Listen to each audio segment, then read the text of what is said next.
జై భీమ్. ఇక్కడికి విచ్చేసిన పాత్రికేయులకి, మీడియా మిత్రులకి అందరికీ జై భీమ్లు.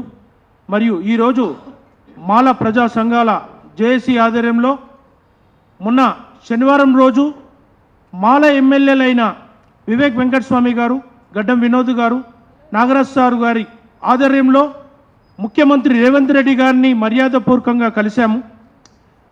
ఎందుకంటే మొన్న షమీం అఖ్తర్ గారు ఏదైతే 1 Man కమిషన్ ఇచ్చారో మొత్తం తప్పుల తడక అని చెప్పి మేము ముఖ్యమంత్రి రేవంత్ రెడ్డి గారికి విన్నపించడం జరిగింది.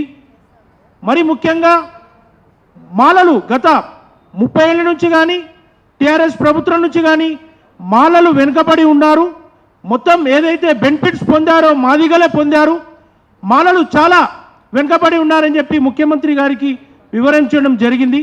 వారు సానుకూలంగా స్పందించి నేను ఎమ్మెల్యేలతో మాట్లాడి మాల ఎమ్మెల్యేలతో మాట్లాడి తగు నిర్ణయం తీసుకుంటారని చెప్పి వారు సూచించడం జరిగింది. ఎందుకంటే దళిత బంధులో కానీ 3 ఎకరాల్లో కానీ ఎస్సీ కార్పొరేషన్ నిధుల్లో కానీ విద్యాపరంగా కానీ రాజకీయ పరంగా కానీ మాలలు చాలా వెనుకబడి ఉన్నారు అని మేము ముఖ్యమంత్రి రేవంత్ రెడ్డి గారికి చెప్పడం జరిగింది. గత టీఆర్ఎస్ ప్రభుత్వంలో మొత్తం మాదిగలకే అన్నీ వచ్చినాయి, మాలలకు ఒక 10% కూడా రాలేదని చెప్పి కూడా మేము చెప్పడం జరిగింది. వారు సానుకూలంగా స్పందించారు.